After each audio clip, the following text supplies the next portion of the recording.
I'm convinced that if you have any sort of relationship at all with anyone that requires you to forgive them for their flaws, you should meet their family as quickly as possible. And I say this in the context of you having recently, along with Mum and your son Deakin, visited my house in New Zealand with Alicia and her family. And it's fair to say there's a lot of things I do that are pretty annoying. You don't say. There's a lot of things that anyone does that are pretty annoying because humans just suck in heaps of ways. Yeah. We're illogical, irrational, emotional, set in our ways. Reactive, unself-aware, all of these things that make just being a human annoying to be around. But they are much more forgivable when you can attribute them to something beyond the individual. Yeah. So if someone has a trait that you know they got from a parent or another family member, or that's just the environment they grew up in, then suddenly you can just be a bit kind and forgiving about it. It doesn't matter so much anymore. And so the joy of having known and seen someone in the context of their family means that instead of getting frustrated, you can go, Oh, okay, that makes a lot of sense.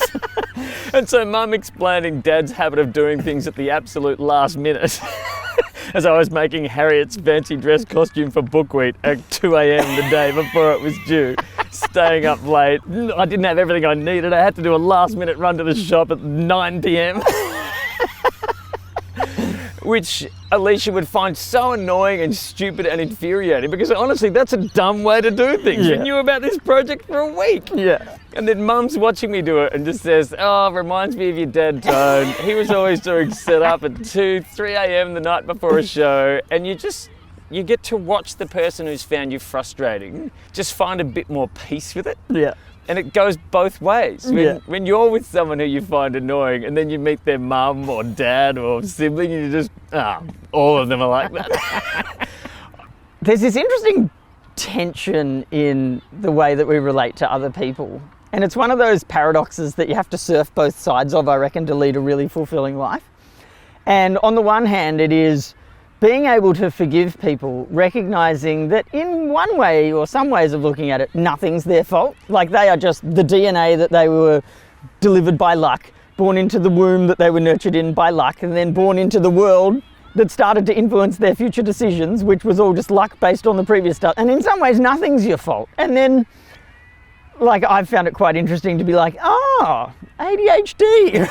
And suddenly all this stuff that I was internalizing and blaming myself for being a terrible person, you're like, oh, okay, actually there's just kind of a way to describe why that is.